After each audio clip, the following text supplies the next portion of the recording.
In the previous lecture, we talked about the allomorphs that are phonologically conditioned and the allomorphs that are morphologically conditioned. And we said, for example, that the S plural morpheme has allomorphs that are phonologically conditioned, like se, ze, and is.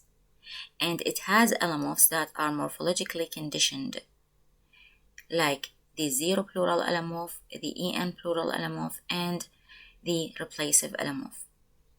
In today's lecture, we are going to talk about this replacive allomorph. What is a replacive allomorph? The replacive allomorph is the infix that is inserted within the word. Remember that we have prefixes, infixes, and suffixes. The replacive allomorph is the infix. And if you remember, the infixes can be found only with some irregular noun plurals and irregular past and past participles of verbs. That is why the replacive allomorphs are the allomorphs of inflectional morphemes.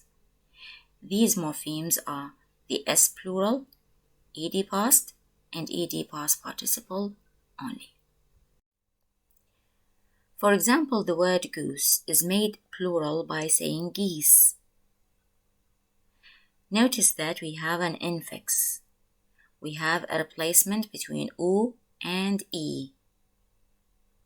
If I ask you how many morphemes do we have in geese, you have to say we have two morphemes, goose plus S plural, because we have the morpheme of plurality in geese. It is a plural noun. So, regarding the morphemes, we have two morphemes, goose plus S plural.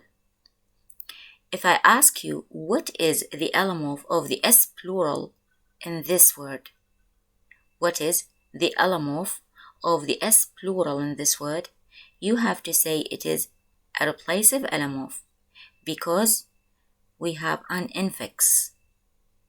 The infix is called a replacive allomorph. So the morpheme is the S plural morpheme. The allomorph is a replacive allomorph. You are not required to mention the sound E. All you are required to do is to identify the morpheme, which is the S plural morpheme, and the allomorph of this morpheme, which is a replacive allomorph because it is an infix. Another example is the verb speak. Speak is made past by having an infix, by replacing one sound with another sound. Speak, E with O in spoke. In spoke, we have two morphemes. Speak, the base, plus ed past. This ed past comes in the form of an infix. So the morphemes are speak plus ed past. If I ask you about the allomorph of the ed past in this word, in the word spoke, you have to say that it is a replacive allomorph because it is neither de or te or id. It is a replacive allomorph because it is an infix that is inserted within the word. So the morpheme is ed past. The allomorph is a replacive allomorph in this word. We said that the replacive allomorphs are morphologically conditioned. They are not phonologically conditioned. We do not depend on the following or the preceding sound to choose this allomorph, because the replacive allomorphs are morphologically conditioned. It is because a specific morpheme that a replacive allomorph should be chosen. Let's take an example. Man, man. Man is the plural of man. In men, we did not use any of the S plural allomorphs like se, ze, or is. We used the replacive allomorph, the infix e. Why? The reason is because the morpheme man itself requires the use of this allomorph. Because of man, we should have men as the plural of man.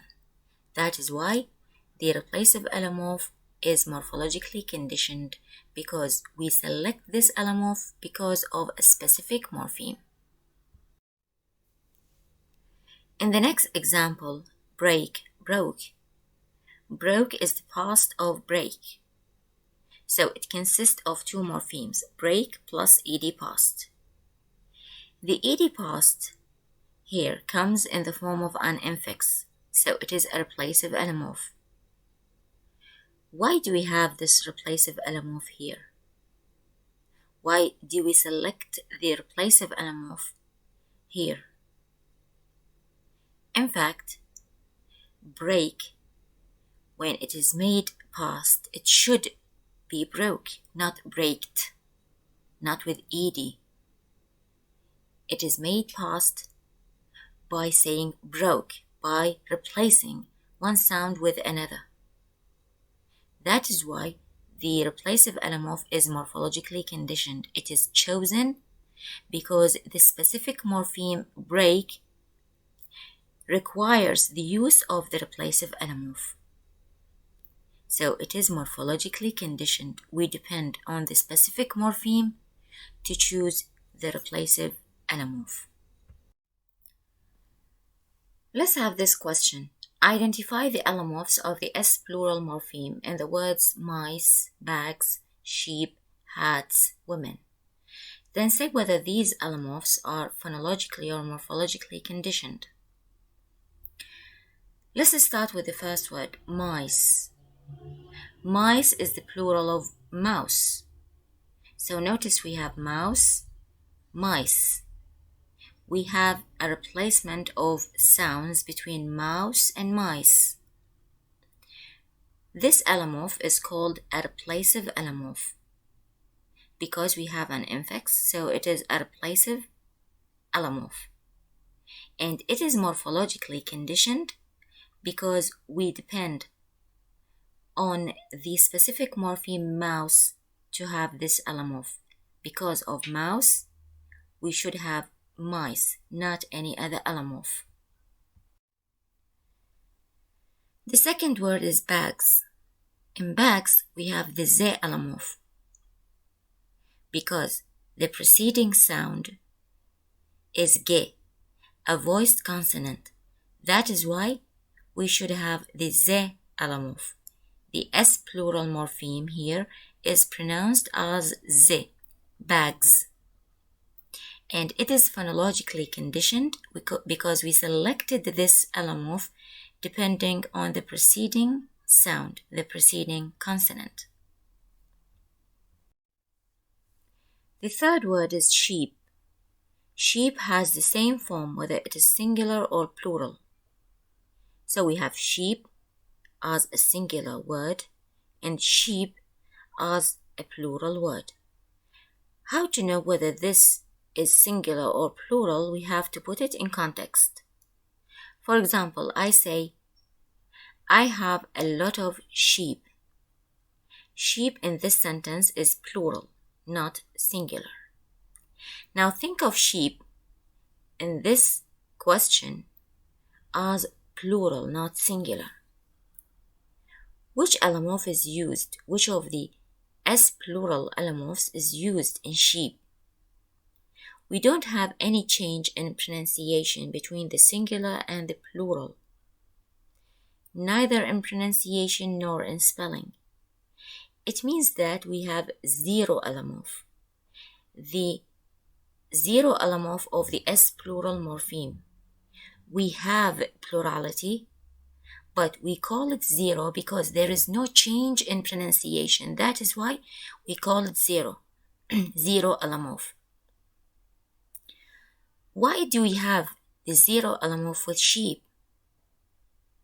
Why don't we have sheeps, sheepen, or we change the E in sheep into another sound? The answer is that the specific morpheme sheep requires the zero allomorph to be made plural. That's it. And that is why this allomorph is morphologically conditioned, because we depend on the specific morpheme sheep to choose this allomorph. The next word is hats. With hats, we have the se allomorph, because the preceding sound is te, which is a voiceless consonant. That is why this se allomorph is used, hats. And because we depended on the preceding sound, it means that this allomorph is phonologically conditioned. The last word is women.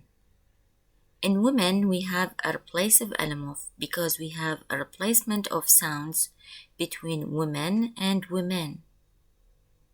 So we have an infix, which is a replacive allomorph.